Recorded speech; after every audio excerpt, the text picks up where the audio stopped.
The Weather Network has released their fall forecast for the end of September as well as for October and November. Most Canadians can expect a mild fall with near normal or above normal temperatures except for parts of Nunavut, northern Quebec and Labrador.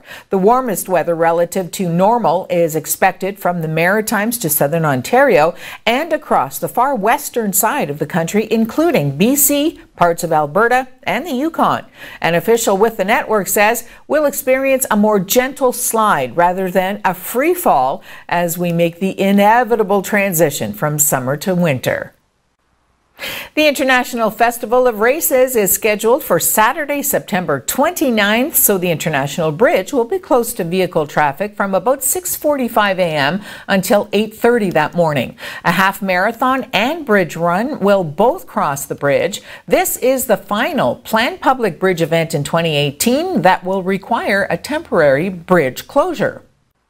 Foreign Affairs Minister Chrystia Freeland said yesterday she and U.S. Trade Representative Robert Lighthizer have agreed to meet again later this week in an effort to bring Canada into a revised North American Free Trade Agreement.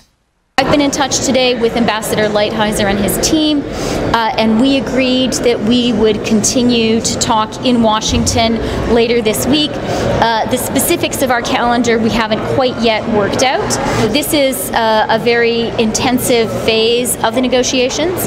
Ambassador Lighthizer and I have described it as a continuous negotiation.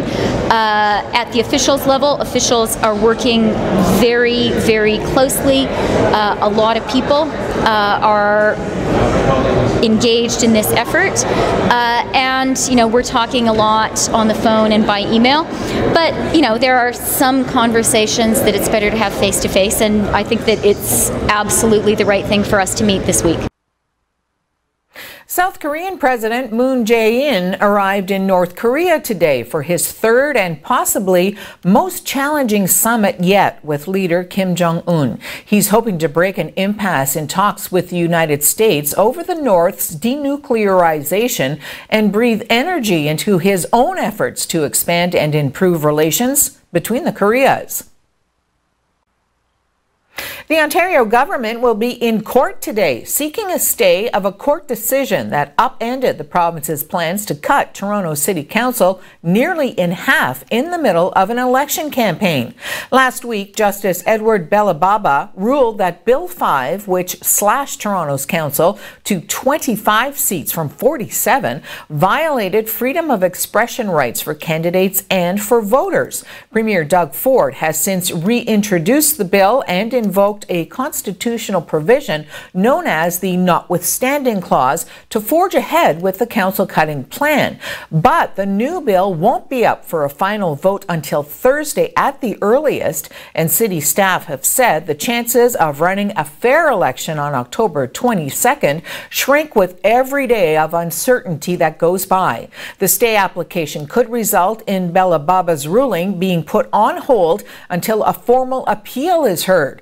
If the province is successful, city staff would then immediately start planning for an election based on the 25-ward model rather than the 47-ward approach that went back into effect with Belababa's decision.